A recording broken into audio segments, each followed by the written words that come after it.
हरे कृष्णा। वृंदावन से भूगर्भ दास का आप सभी को प्रणाम। तो एक बहुत इंपॉर्टेंट इन्फॉर्मेशन मैं देने वाला हूँ, तो मैंने सोचा क्यों ना मैसेज के थ्रू ये स्प्रेड किया जाए इस मैसेज को। तो वही है कि जैसे आपको पता ही है, वृंदावन में बंदर चश्मा चुराने में बहुत ही माहिर है, परफेक्ट है। आजकल तो वैसे पर्स और मोबाइल चुराने में भी वो बहुत ज़्यादा परफेक्ट हो चुके हैं। तो उसके बदले में हम क्या करते हैं, जब किसी का मोबाइल या कुछ चश्मा चुराया जाता है तो हमको पता ही है, ऑलमोस्ट सबको पता ही है आजकल टूरिस्ट को, कि फ्रूटी देते तो वो रिटर्न कर देते हैं। और ऐसा होता भी है, और कई बार वो रिटर्न नहीं भी करते। बंदर भी बहुत शातिर हो चुके हैं आजकल। तो इस चीज़ का फ़ायदा उठाते हुए कुछ लोकल्स लड़के वड़के क्या कर रहे हैं, जैसे ही वो देखते हैं कि बंदर आपका चश्मा, पर्स वगैरह या मोबाइल ले गया, सपोज़ मोबाइल ले गया। अभी पीछे रिसेंट मैंने एक इंसिडेंट खुद अपनी आंखों से देखा है कि एक पर्सन का मोबाइल ले गया, और अब मोबाइल जैसे ही वो लेके गया, वो पर्सन अपने आप से ही फ्रूटी लेकर के आए। वो बंदर को फ्रूटी दी, उसने मोबाइल नीचे फेंक दिया और उन्होंने उठा लिया। अब उन्होंने उस पर्सन को नहीं दिया जो ओनर है, उन्होंने कहा भैया हम तब देंगे जब आप हमें 2,000 दोगे। मतलब इतनी डिमांड। अब वो पर्सन कह रहा है कि भैया हमने तो आपको हेल्प के लिए बुलाया नहीं। वो कह रहे आपने बुलाया नहीं बुलाया, वो आपको देने वाला भी नहीं था, आपको पता ही नहीं है प्रोसेस का।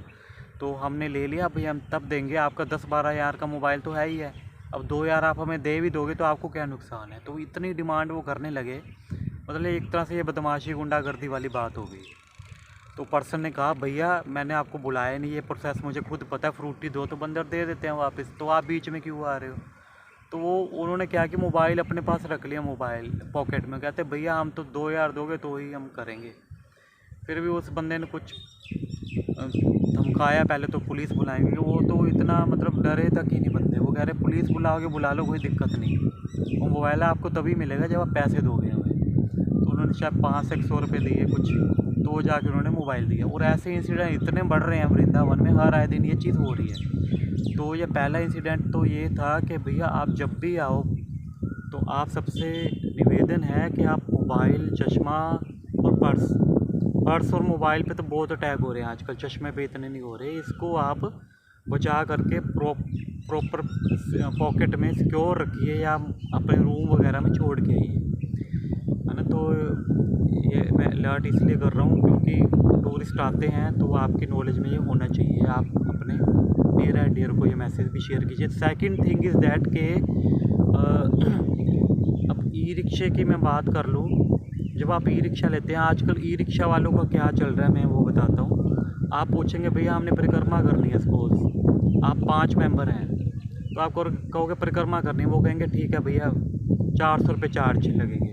तो आप बैठ जाओगे, आप पूरी परिक्रमा कर लोगे ई रिक्शा पे वृंदावन की। जब आप उतरोगे तो 400 दोगे, तो वो आपसे 400 रुपये नहीं लेगा ई रिक्शा वाला। वो कहेगा हमें भैया 2,000 दो, 2,000 की बात हुई थी। तो वो पर्सन को शौक लगता है, भैया तुमने 400 बोला था। तो ई रिक्शा वाला कहेगा मैंने कहा था 400 रुपये पर हेड, जबकि वो बोलता नहीं है, वो ये बस बात घुमाता है वो। तो इस चीज़ में बहुत लड़ रहे हैं। आप उससे प्रॉपर पूछें, जब वो कहे भैया हमने आप पूछें कि हमने परिक्रमा करनी है या कहीं जाना है तो कितने पैसे। वो कहेगा 200 रुपये या 100 रुपये या 400 रुपये। तो उससे पूछो 200 रुपये सभी के हैं या पर हेड के हैं, क्लियर करके चलो, क्योंकि बाद में वो बेवकूफ़ बनाने की कोशिश करते हैं। अब उसने इस बात पे बहस हुई किसी से, उसने 400 रुपये बोले थे और एंड में उसने 2,000 लिए। इतनी गुंडागर्दी पे उतर आया ई रिक्शा वाला, कहता भैया अगर नहीं दोगे तो यहीं पे हाथापाई कर लूँगा। वो मतलब हाथापाई के लिए भी तैयार था। ऐसे इंसिडेंट बहुत हो रहे हैं। ई रिक्शा वाले ये एक ट्रिक खेलते हैं। आपने परिक्रमा पे जाना है, वो आपको ये नहीं कहेंगे पर पर्सन, बोलेंगे नहीं पर बताएंगे रेट इतना है। और जब उतर जाएंगे, कवर हो जाएगा डिस्टेंस, आप टारगेट पे पहुंच जाएंगे अपना, फिर वो कहेंगे भैया वो पर हेड था, अब 5 मेंबर हो तो 5 मेंबर के हिसाब से मल्टीपल करके मुझे पैसे दीजिए। ये सेकंड थिंग। तो इस पे बहुत अलर्ट रहिए, प्रॉपर पूछिए, प्रॉपर रिप्लाई लीजिए उससे, ध्यान से सुनिए, और फिर आप बारगेनिंग वगैरह करके जो भी कम ज़्यादा करवाना है आप करवा करके उसे हायर कीजिए। तीसरा जो इसमें फ्रॉड चल रहा है वृंदावन में, वो है ऑनलाइन बुकिंग्स का।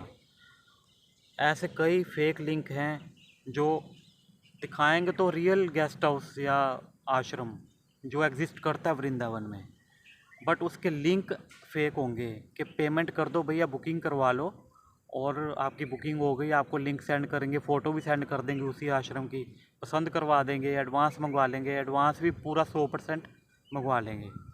और जैसे आप पेमेंट करोगे उसके बाद नो रिस्पॉन्स, कोई वीडियो कॉल नहीं, कोई वॉइस कॉल नहीं, कोई मैसेज का रिप्लाई नहीं, नंबर ब्लॉक, ख़त्म सब। तो आपने अगर बुकिंग करवानी है आप उस आश्रम या गेस्ट हाउस में करवाइए जहाँ पहले आ चुके हैं, आपके पास डायरेक्ट उसके पास कन्वर्सेशन हो, आपको पता हो, नोन में हो कि वो ओनर है इस प्रॉपर्टी का, आप पहले वहाँ स्टे कर चुके हैं, पूरा ऑथेंटिक पर्सन हो।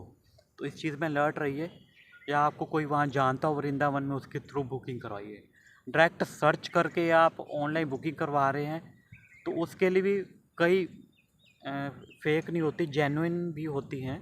तो जेन्युइन वेबसाइट कैसे हैं, वहाँ प्रॉपर कॉल कीजिए, पूरी वेरिफिकेशन कीजिए। उसमें वेरिफिकेशन करने के बाद अगर आप श्योर हो जाएं कि वो ऑथेंटिक है तो आप उसमें ऑनलाइन बुकिंग कर सकते हैं। पर अगर आपको कहीं भी थोड़ा डाउट हो रहा है कि ये बंदा सिर्फ पैसे ऐंठने की कोशिश कर रहा है और कुछ नहीं कर रहा, तो उससे प्लीज़ अलर्ट रहिए।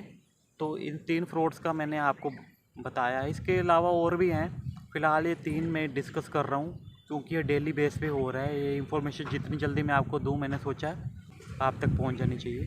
तो आप मेरे इस चैनल को लाइक करें ना करें, पर एक रिक्वेस्ट है आपसे, इसको मैसेज को फॉरवर्ड ज़रूर करें। फ़ोन में ये चीज़ें मैं डेली हर आए दिन देख रहा हूँ, बहुत नुकसान हो रहा है। ये टूरिस्ट नहीं है, ये भक्त हैं, क्योंकि राधा रानी की परमिशन से, इच्छा से ही वो सब भक्त यहाँ आते हैं। उनके साथ ऐसा नुकसान हो तो ये कुछ बहुत अजीब सा लग रहा है। तो प्लीज़ इसे सबके साथ शेयर करें। जल्दी मिलते हैं दोबारा। हरे कृष्ण।